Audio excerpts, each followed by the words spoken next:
Good day. Today is Friday, 27th February 2026, and before I proceed with this program, let me remind you again to tick the like button and to check your subscription to this channel. If once you've watched this program or whichever part of this program you want to watch, you decide that you like what you've seen and heard and wish to indicate that fact. Now, before I proceed, I'll discuss briefly the topics that I intend to talk about in the program today. Firstly, I'm going to touch on the situation in the diplomacy in the Iran crisis. Then I'm going to revert to the longer part of the program, which will deal with the Ukraine situation, the conflict in Ukraine. And then, if there's time, I will finish by discussing the latest British parliamentary by-election and the entirely predictable defeat of Keir Starmer's Labour Party in that election in Greater Manchester. So let me first of all begin with the situation in the diplomacy in Iran, with Iran, between the United States and Iran. Now, yesterday, US and Iranian officials, Steve Witkoff and Jared Kushner, representing the United States. As it happens, I'm not sure whether either of those two gentlemen can be properly described as officials. Witkoff does have some kind of role in the American government, but I'm not sure what role Jared Kushner does. I know I've said this many times, but it still seems to me extremely strange that a private individual whose only position is that of the president's son-in-law should be involved in diplomacy at this level. Anyway, Jared Kushner and Steve Witkoff met in Geneva with the Iranian Foreign Minister Abbas Araghchi.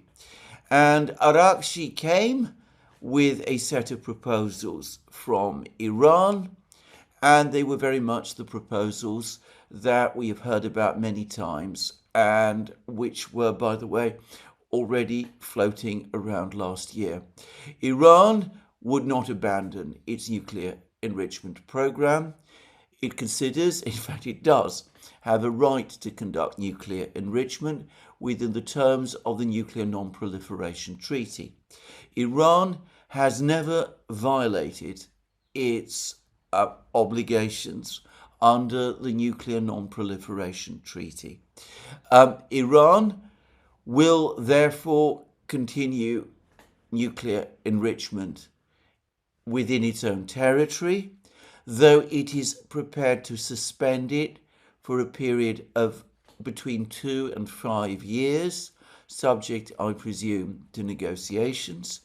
And it will dilute its existing uranium stockpile, enriched uranium stockpile, during that period to levels presumably below the 3 or 4% that would be acceptable for a civilian program. IAEA inspections would resume. Other types of inspection of Iranian nuclear facilities would be open for discussion.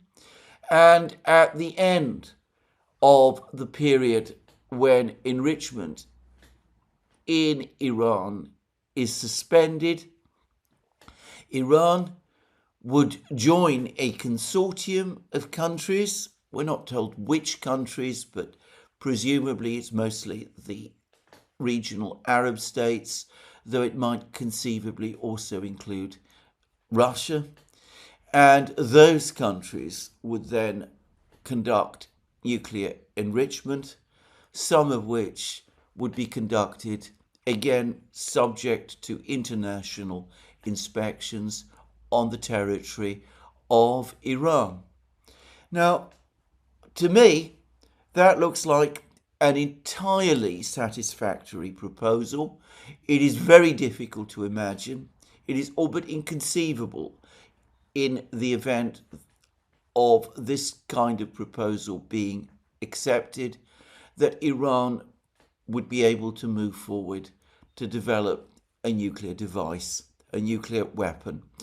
What I would say is that the proposal that Iran dilute its existing nuclear stockpile, or its existing stockpile of highly enriched uranium, appears to admit that that stockpile actually exists.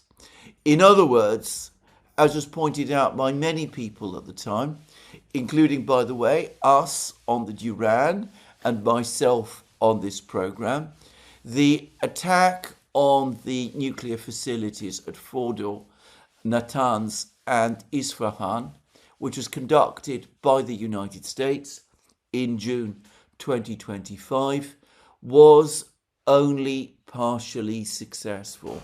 It did not destroy the entirety of Iran's nuclear stockpile. Perhaps it didn't destroy any part of Iran's highly enriched uranium stockpile, which is exactly what we thought was likely at the time. Of course, we don't know how much of that stockpile still exists or where it might be. There's some reports that the United States believes that that stockpile has been hidden in a secret tunnel in Isfahan. Who knows? But it does look as if the Iranians admit finally to its existence. But then they never denied before the June 2025 attack that this stockpile existed. And that, of course, was the source of much of the controversy. The only period when there was some doubt was after the June 2025 attack, when the Americans, the President of the United States, Donald Trump, insisted that the nuclear facilities had been completely obliterated and that Iran's nuclear enrichment program had been entirely ended, whereas, of course, the Iranians were careful to say nothing at all. Anyway, there it is. So that was the Iranian proposal. Now, the Americans, by contrast, came with their own proposals, and if the Wall Street Journal is to be believed, these were proposals of astonishing radicalism. On the nuclear issue, they didn't just require Iran to give up enrichment entirely, but to agree to the total destruction of the previous enrichment facilities in Fordo, Isfahan, and Natanz. Again, an admission from the United States this time that these facilities might have been less extensively damaged than the president himself previously alleged, and might conceivably be capable of being brought back by Iran to a full state of repair. Just saying. So that was one demand, and of course there were other demands. There were demands relating to ballistic missiles. There were demands relating to Iran's network of regional alliances. But already it seems to me that the demand on nuclear enrichment and on nuclear facilities was extraordinarily extreme. And the United States was giving nothing in return. It was making no promise, as far as I could see, that Iran would not be attacked in the future. It was making no promise that any of the sanctions imposed on Iran would be lifted. It was giving no timeline for when those sanctions might be lifted. It said that the United States would take it upon itself to supervise what Iran was doing, and that in its own time, if it chose, it might decide to grant Iran a certain amount of sanctions relief. It's inconceivable that the Iranians would accept that kind of proposal, which is a proposal so extreme that I doubt that most countries would accept it, and which the Iranians, having listened to what President Trump said about their country and its political system over the course of his State of the Union address, would surely judge was intended by the United States if Iran complied with those demands to be a stepping stone towards eventual regime change in Iran, a further attack on a now defenseless Iran intended to achieve regime change in that country. And, well, there was no way that the Iranians were going to accept that, and of course they didn't. Now, after this meeting in Geneva, reports circulated that the Americans, Witkoff and Kushner, came away disappointed, that they were perhaps expecting that the Iranians would accede to what was, to all intents and purposes, an American ultimatum, and they were disappointed when this was not the case. But the Foreign Minister of Oman, who is acting as mediator, said that in fact things were not so bad, and the Iranians were also saying that things were not so bad, and that in fact, despite the apparent deadlock, some kind of good atmosphere or better atmosphere was being created, and that there would be a further round of talks next week in Vienna, though these are described as technical talks. I will say, by the way, at the outset, that I have absolutely no idea what technical talks means in this context. Technical talks about what precisely, given that there is no agreement at all on the substantive issues. Anyway, all of this that went back to the United States, the Iranians and the Omanis went back to their respective countries. The Iranians and the Omanis said that the negotiations were still underway, that there would be these technical talks in Vienna, and that it looked as if the negotiations would continue. But previously, we'd heard the report that the Americans, Witkoff and Kushner, came away from the meeting disappointed. Now, over the last few hours, just before I made this program, we've been getting some very, very concerning news. Now, Larry Johnson on Sonar 21, his invaluable blog, recently published a piece saying that one of the strongest indicators that an attack against Iran was coming would be if the United States started to evacuate embassy personnel from its various embassies and started to advise its citizens to leave relevant countries in the Middle East. Well, just before I started making this program, reports appeared that the British government has advised British citizens to leave Iran and is reducing the number of embassy personnel at the British Embassy in Tehran.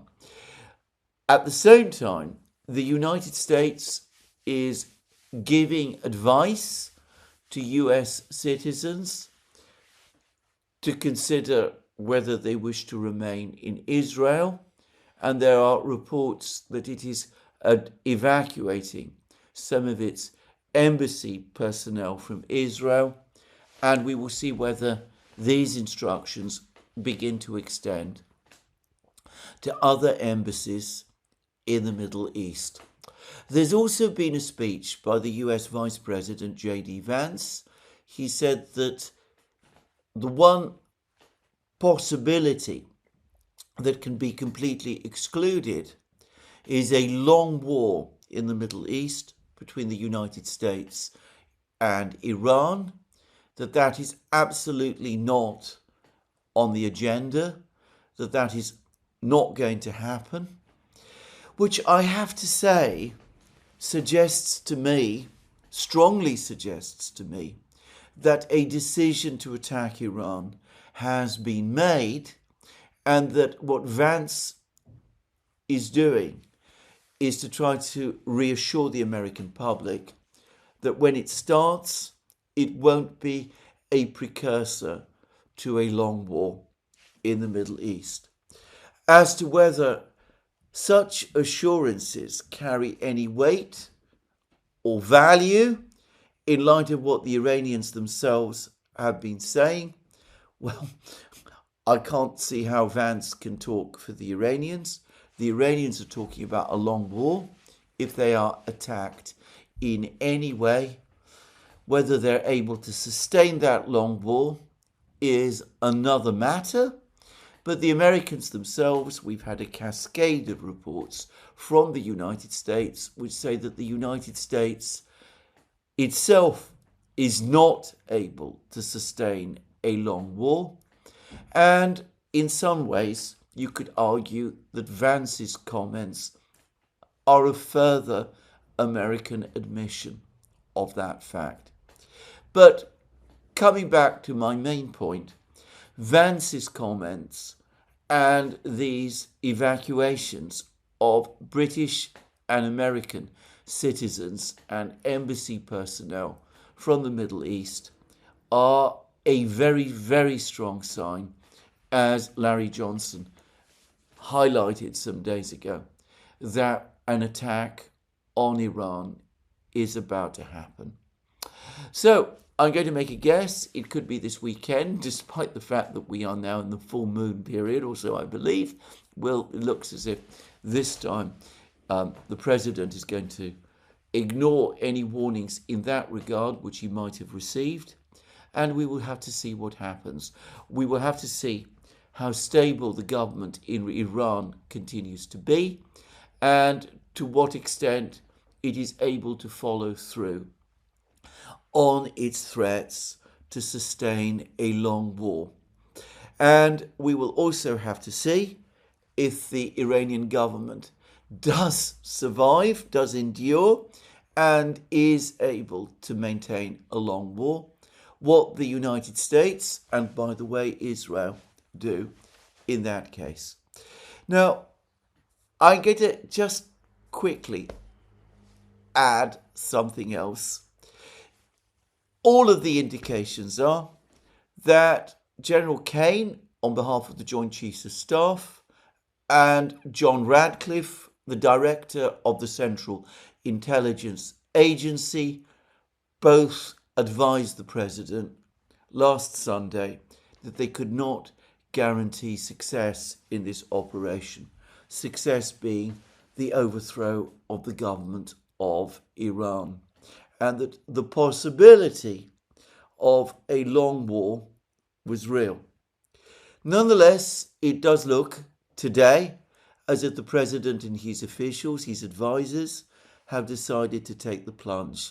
After the extraordinary words of his State of the Union address, I have to say that I personally had few such doubts.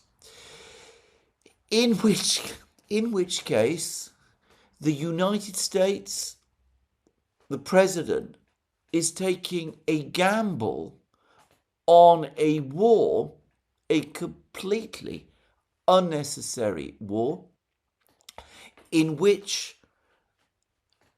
prior to which the other side has put forward an entirely reasonable proposal on the matter at issue, which is Iran's nuclear enrichment program. However you spin it, However you try to justify it, this is a straightforward case, or so it seems to me, of the United States attacking a country which, far from threatening any other country at this time, is making serious proposals in order to achieve peace. One might not like its political system or its ideology. Everybody has a right to opinions about that. But disliking the government of a particular country has never been grounds to conduct war. But that, it seems, is what the United States is about to do, taking extraordinary risks in the process. We will see how that goes. But no one should be in any doubts about this. And I, for one, am frankly appalled by it. Anyway, let's move on and return to the other big topic of these programs. And that is the conflict in Ukraine. And the first thing to say is that there was supposed to be, or there were reports circulating over the last couple of days that the Ukrainians, the Russians, and the Americans were going to have some further contacts in Geneva. And I took this to mean that Medinsky, Kostyakov, and the other Russian negotiators would be traveling to Geneva, and they would meet there with the Ukrainians and the Americans, exactly as had happened before, in fact last week, and that there would be longer and deeper negotiations around that. Well, I'm not sure that it doesn't seem, in fact, as if anything like that has actually happened. I've seen no reports in the Russian media that a Russian delegation, negotiating team, has travelled to Geneva and has met the Americans and the Ukrainians. I have to say that even if there'd been a decision in Moscow to downplay reporting of the negotiations in Geneva, which would have been an interesting and important fact in itself, I still think that even in that case, we would have had some reports appearing somewhere about the fact that Medinsky and the other Russian negotiators were heading to Geneva to meet the Americans and the Ukrainians. The fact that there have been no such reports, none that I can find, and I found no such reports in the British or European media either, or indeed the American media, lead me to think that there were no negotiations of that sort in Geneva yesterday, and that no such negotiations are going to take place in Geneva today. Instead, what did happen was that Kirill Dmitriev, the head of Russia's direct investment fund, another person who, by the way, has no official position in the Russian government and who is not a diplomat, though someone who does have a public position in that the direct investment fund is a public body in Russia. Anyway, he was in Geneva, and he does seem to have had a meeting with Witkoff, though it's completely uncertain to me what exactly it was that Witkoff and Dmitriev discussed. The word is that the Russians, Dmitriev, are imposing a blanket silence on these talks, and that at the same time nothing significant or substantive was achieved by them. In fact, Peskov says that there has been no severance of the economic discussions between the United States and Russia and the Ukraine conflict. They are still interconnected with each other. And without any progress on the Ukraine conflict, there cannot be any progress in terms of bilateral relations between Russia and the United States, including bilateral economic relations, and in the absence of any substantive political talks between the Ukrainians and the Russians, I'm unable myself to see what the point of this meeting between Witkoff and Dmitriev actually was. Perhaps Dmitriev was passing on messages to Witkoff from the Russians, from Putin specifically.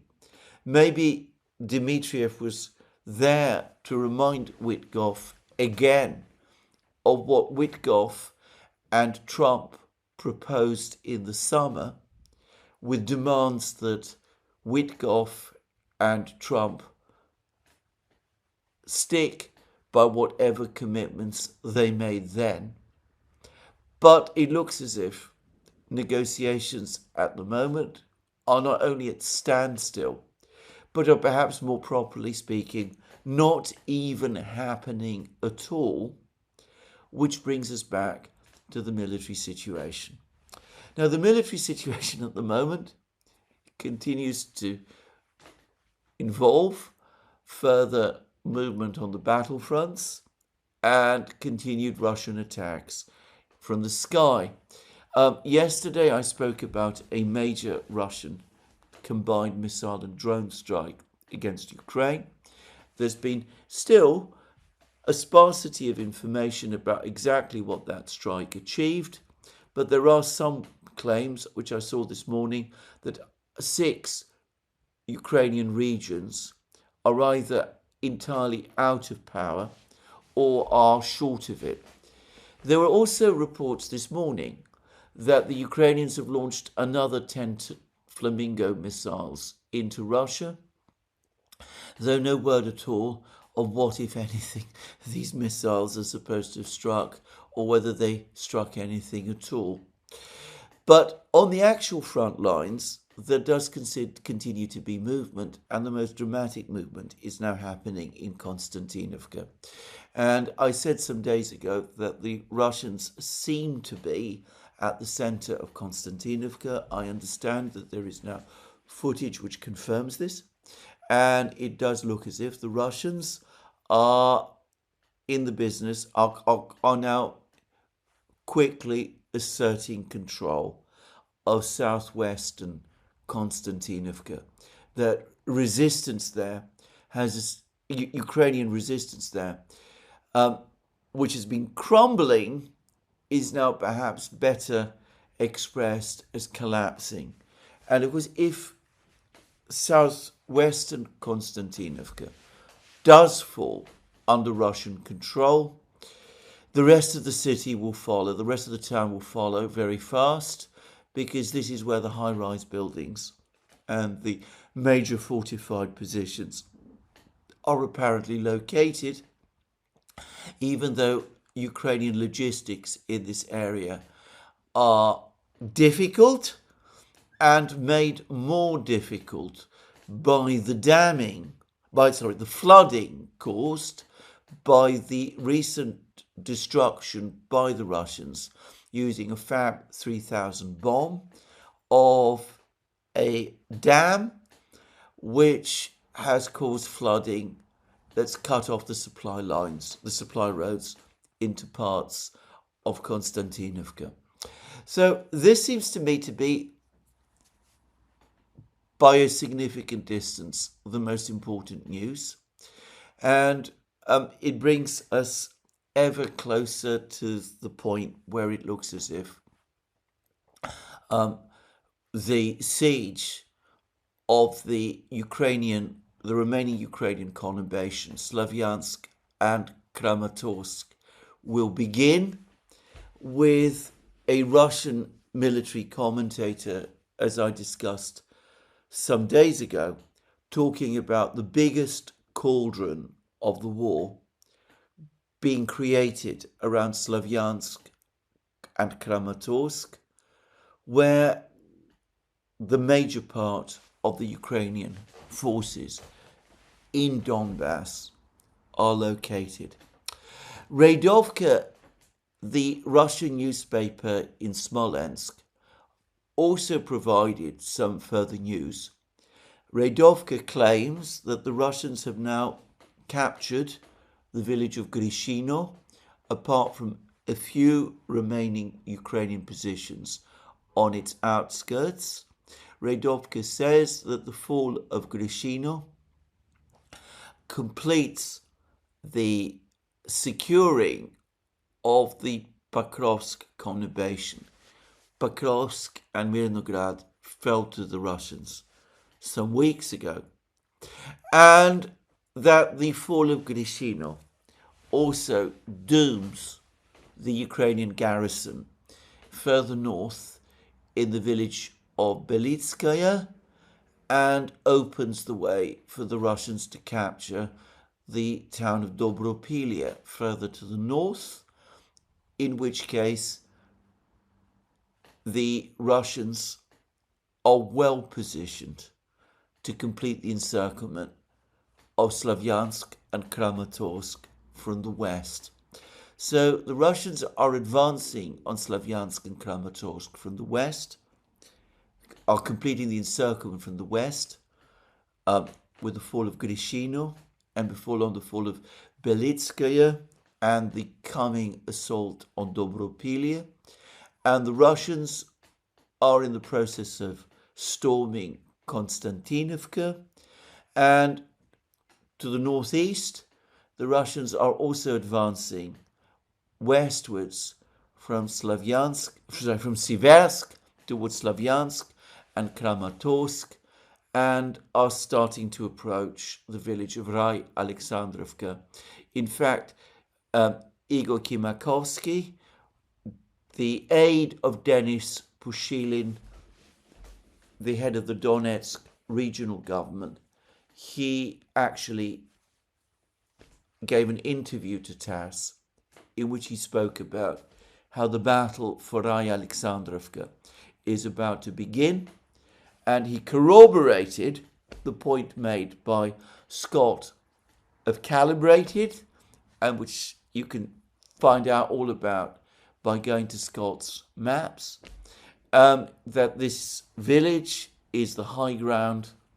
Capture of this village essentially cuts all possibility of communications between Slavyansk in the north and Kramatorsk in the south. These two towns are in effect divided by each other. I remember reading all about this in Radovka some days ago, and when that happens, that big cauldron in Slavyansk, Kramatorsk is created. Now, there's lots going on in other places. The Russians continue to claim that they are advancing towards Orekhov. The Ukrainians continue to claim that they're conducting their offensive in northeastern Zaporozhye region. The Russians say that this Ukrainian offensive in northeastern Zaporozhye region is at a standstill, and that the Ukrainians have suffered severe losses in this area and have achieved nothing. And the Russians also continue to claim, and about this there is extensive corroboration, that they are now very close to clearing the remaining Ukrainian defenses on the east bank of the Oskol River in the Kupiansk area, and that they're pushing south towards the city of Sumy. So this is the military situation. Now, again, I provided an outline, but perhaps more interesting, or at least I found it more interesting, is that we've also now had a discussion about this whole situation in foreign affairs, the military situation in foreign affairs. Foreign affairs is one of the three big, heavyweight American foreign policy journals. One is Foreign Policy, the other is Foreign Affairs, and the third is the national interest.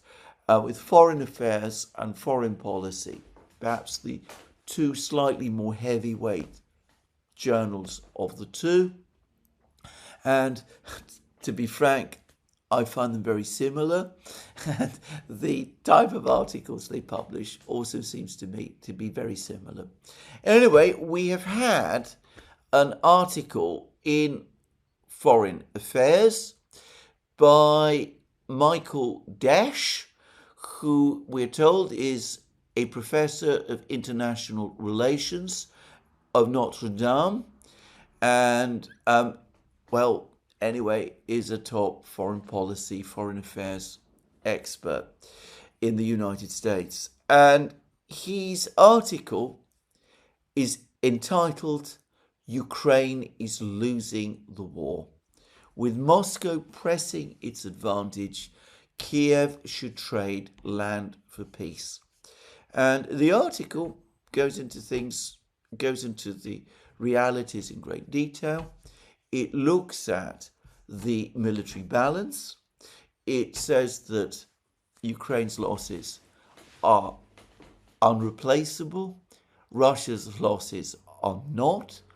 With every passing day, the military balance on the battlefields in Ukraine tilts further to Russia's advantage, that the Russians have superiority in tanks, superiority in aircraft, superiority in drones, both battlefield drones and strategic drones, obviously superiority in missiles, and an overwhelming superiority now in artillery, that Ukraine lacks the manpower to plug the holes in the front lines, that if Ukraine continues fighting, it will lose more territory, and it will certainly eventually lose Donbass, and that from every conceivable point of view, from every available metric, Ukraine is losing the war and needs to make peace, and it needs to make that peace as soon as possible, because if it fails to do so, then the situation on the ground over time will shift even further to its disadvantage. Anyway, that was Michael Desch's argument in Foreign Affairs, and obviously I cannot disagree with it. In fact, it is the same point that I have been making basically since the start of the special military operation. Others too, Daniel Davis, whose Daniel Davis Deep Dive I regularly appear on, other places like that, as other people have been saying the same thing, that the balance of military and economic power in this war is tilted massively in Russia's favor. Russia has 4 times Ukraine's population. In reality, in my opinion, the discrepancy is actually greater, because I suspect that Ukraine's population statistics have been inflated for years, and that the actual living population in Ukraine itself has been further much reduced since the war. And of course, Yulia Mendel, Zelensky's former spokesman, said that many of the people, perhaps most of the people who still live in Ukraine, are pensioners. So Russia can replace its losses, Ukraine cannot. Russia can replenish its arsenals and its equipment and build them up further. Ukraine cannot. Whatever strains there may be in the Russian economy, real or imagined, they don't compare with the far greater crisis that Ukraine's economy is facing. The balance in Russia's favor is so lopsided that for Ukraine to continue fighting makes no sense, and it is time, in fact, time is overdue for Ukraine to make peace. And of course, this is essentially the same point made in our live stream yesterday by Willie O.M., the Australian analyst, who's also been assessing the metrics in the war, as I discussed in my program yesterday. And he speaks from a pro-Ukrainian position. More and more people in the United States can see it. More and more people in Ukraine itself can see it. But from Zelensky himself, there is never the word peace. There is never the word peace in Europe either, not from any of the European leaders. They continue to insist that Ukraine is holding its own, that the front lines are in stalemate, even though they are not, that the Russians are suffering impossibly high losses that they cannot replace, and that if the war continues, the Russians will eventually lose momentum and the war will end in some form of a Ukrainian victory, though at the current price, the cost of that victory would, for Ukraine, also, it seems to me, by now be completely exorbitant. Well, I should say that, as is well known, I have never believed Ukrainian claims, or indeed Western claims, about the scale of Russian losses.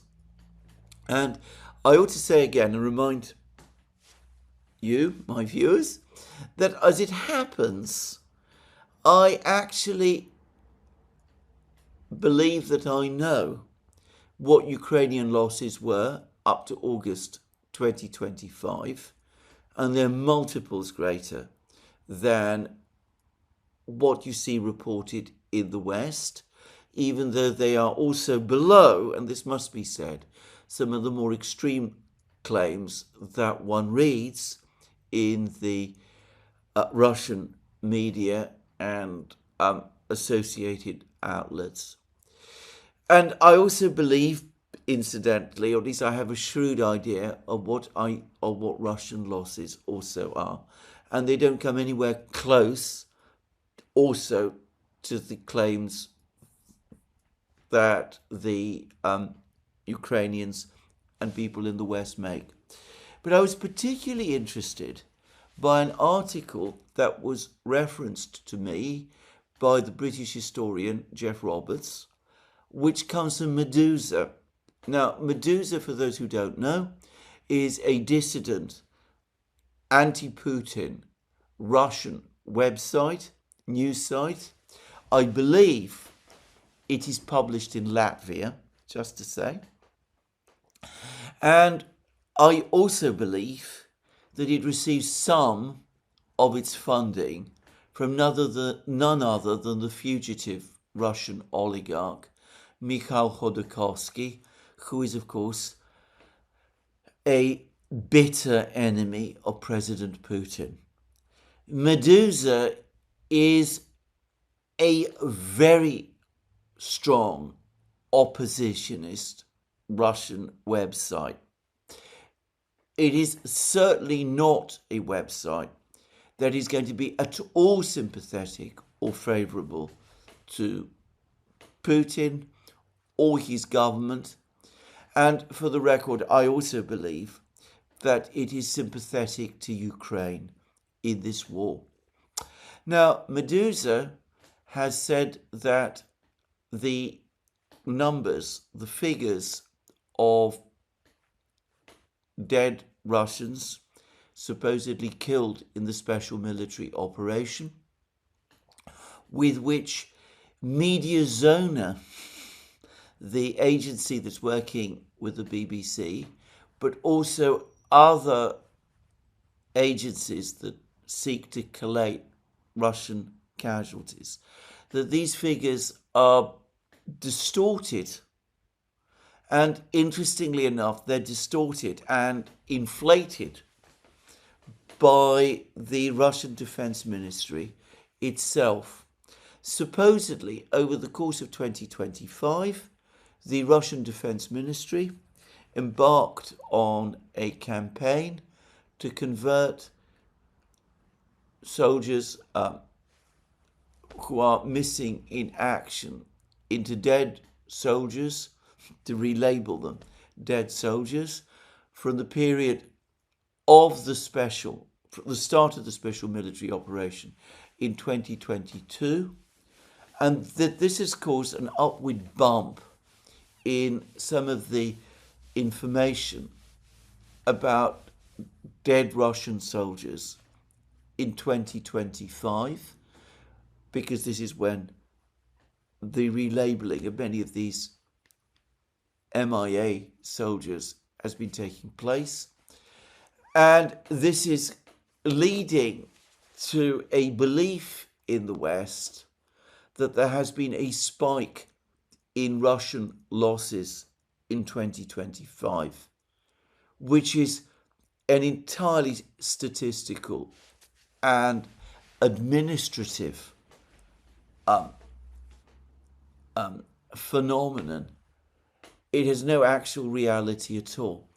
The article in Medusa, in fact, is very interesting because it says that the whole issue of casualties, especially Russian casualties, is distorted, and by the fact that in the West and in Ukraine, all Russian casualties are lumped together. That includes dead, wounded, and seriously wounded, even though wounded is by far the biggest category of the three, and the vast majority of those achieve a complete recovery and rejoin their units. Just saying. So anyway, Medusa, no less, as I said, this very strong anti-Putin website, even they are now saying that the figures that the Western media, Western governments, Western political leaders, Ukrainian leaders are working on for Russian losses are distorted and inflated and unreliable. And that in reality, the Russians are having no difficulties replacing their losses. And in fact, their numbers, the overall numbers of their army is actually growing. So there it is. I mention all of this, and that also, going back to that article by Michael Dench, brings us back to the question of what is going on in the war, which is that the Ukrainians, what is actually happening in the war is that the Ukrainians are being ground down, that the Russians continue to advance, that the Russians are now poised to break through in Donbass. We could be seeing a major battle in Donbass this summer, and a collapse of Ukrainian resistance in Donbass. And the Russians could be poised also to break through to Zaporozhye and to the Dnieper. And as the Ukrainians now fear, as I discussed in my program yesterday, for the Russians to cross the Dnieper and to move on towards Odessa itself. Now, saying all of this, I would just say that Putin himself continues to remain very quiet on Ukraine-related issues. He's not made a major speech about this subject. He's not had meetings with the generals so far this year, at least not that I can remember, certainly not for many weeks. And the overall sense is that the Russians are building up their forces, shaping the battlefield, and that it is the military who are in full control of the situation. Now,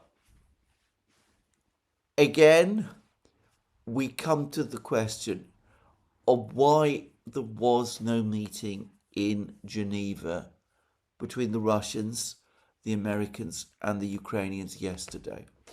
I have already said that Zelensky does not want these sort of negotiations to continue. He's trying again to divert the whole topic of negotiations to a trilateral meeting between himself, Trump, and Putin, perhaps in Abu Dhabi. Just saying. But my own view is that the Russians also are less interested in negotiations at this time, that they are shaping the battlefield, they are attacking the Ukrainian energy system, they're apparently attacking the railway lines, by which I mean that they're not attacking the actual railways themselves, but they're increasingly targeting the railway infrastructure, the railway bridges, the train sets, the locomotives, and they're also, of course, attacking military targets. They are attacking the warehouses, the production facilities, the training facilities across Ukraine. And that what we will probably see is Putin re-emerge, perhaps once the Battle of Konstantinovka is either over or nearly over. And then we will start to get hints from him, not perhaps so much hints, but statements from him that the Russians have upped their demands. Because this is where I think events are now clearly heading. I noticed that the former Ukrainian Prime Minister, Nikolai Azarov, who is currently in Moscow in exile, he was Yanukovych's Prime Minister, but he still remains a regular commentator in the Russian media on Ukrainian affairs. He has ridiculed suggestions that there's any serious division between Budanov and Zelensky on negotiations. He says that neither of these two men really wants to make peace on any sort of terms that would be at all acceptable to Russia. And that, again, to my mind, seems to rule out negotiations at all. And given the prominence that Azarov has in the Russian media, I think that strongly points to Azarov having some sort of green light from the Russians to talk in this way. In which case, it's going to be a military-focused campaign over the next few weeks and months, with Putin perhaps making renewed demands, one of which, quite plausibly, will be that Ukraine must give up more territory than just the 4 regions, and perhaps must also abandon its plans to join the EU also. Now, if that happens, I predict that it will be a shock for many people, including some people who have been clinging to the idea of EU membership as one possible bridge towards a negotiated resolution. But I strongly suspect that that is coming. Anyway, we shall see. But the war goes on, the preparations for the war continue, and we will see how it turns out. Negotiations, unlike the war, don't seem to be taking place at all, and that perhaps, at least for me, is the most telling thing of all at this time. Now, I said at the start of this programme that I will discuss the situation with Keir Starmer, and that is what I now propose to do. The Labour Party suffered a catastrophic defeat at the by-election, the parliamentary by-election in Greater Manchester, a place called Gorton and Denton, a seat that Labour has held continuously since 1931, just saying. It's the sixth most loyal, strongest Labour seat in Britain. It was one of the last places you would expect Labour to lose. And Labour, in the run-up to the announcement of the results, said that it was going to be a nail-biter, that Labour was almost level with the Greens and Reform, and that it might lose, none of which, of course, was true. Its vote, in fact, collapsed. The Greens were the clear winner in a working-class constituency, which has never been an easy place for them to win before, just saying. And Reform came second, and Labour came third. Labour came a poor third. Now, the Prime Minister, Keir Starmer, is, as I'm making this programme, telling the media that despite this defeat, he intends to continue. He intends to remain Prime Minister, that this is all very disappointing, that the Greens are extremists, and the Reform Party is also extremist as well. Well, quite apart from the fact that the condition of Britain is not good, that the government has not been performing well, that Keir Starmer himself has not been performing well. The events of the last few weeks, Starmer's own decision to block Andy Burnham, the Mayor of Manchester, from standing for the Labour Party in this seat, in which case Burnham and Labour would, I have no doubt, have won, plus the Mandelson scandal, made it actually inevitable that Labour would lose. I have to say, I was reading all of those reports about this being a nail-biter outcome, a vote that was too close to call, one which Labour might still win. I was reading all of these reports yesterday and over the last couple of days with mounting incredulity, and I was wondering on what planet the people who were writing them were on. It was clear to me that Labour would lose. And the only question was whether they would lose to the Greens or to Reform.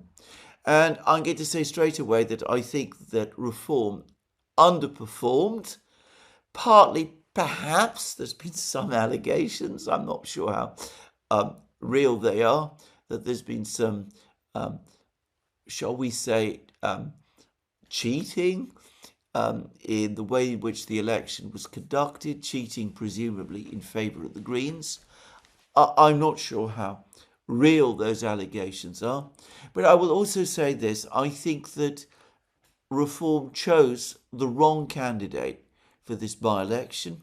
They went for an academic, a professor, an intellectual, not at all the person I would have thought to put up as a candidate in a working class constituency of this kind, whereas the Green Party far more intelligently put up a local candidate who was young and photogenic, and who is also a plumber. In other words, comes from exactly the kind of demographic that many of the people in the constituency would be likely to relate to. But anyway, let's return to Keir Starmer. The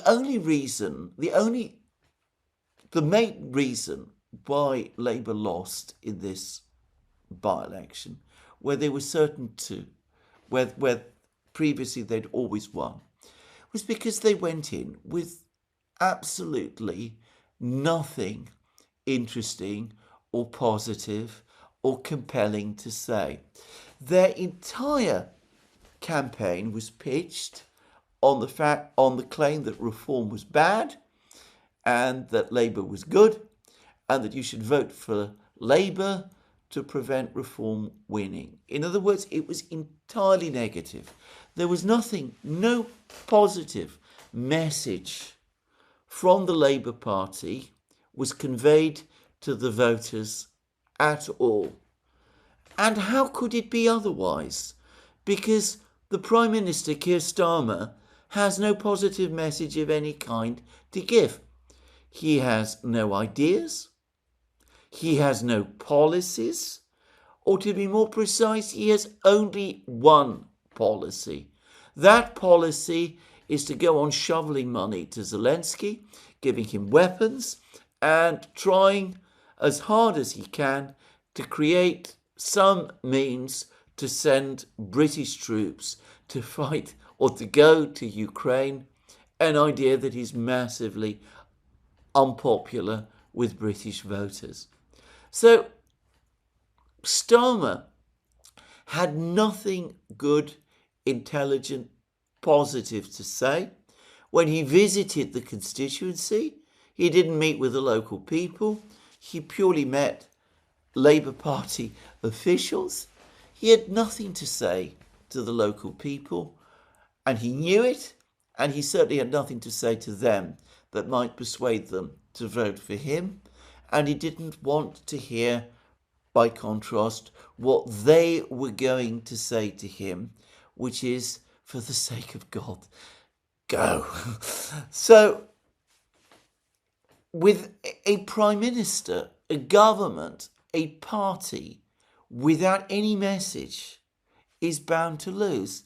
And in fact, what happened over the course of this by-election is that the older people, the older English working class people voted reform, and the younger people and the large Muslim community in this constituency voted instead for the Greens. And if things with Labour continue like this, the same pattern is going to happen in every constituency, in every election across Britain, up to and including the forthcoming general election, whenever that comes. We are actually looking now at a genuine existential moment for the Labour Party, a real possibility that it could be facing an extinction event. Well, what to do? The obvious thing to do is to tell Keir Starmer to go. But that, of course, is nowhere near enough. And if I have to be frank, I can't myself see how this Labour Party is ever going to reconnect again with British voters. So we are probably living in its final years. The same is true of the Conservatives. They also did disastrously in this seat. So did the Liberals, the third big establishment party in British politics, the one that nobody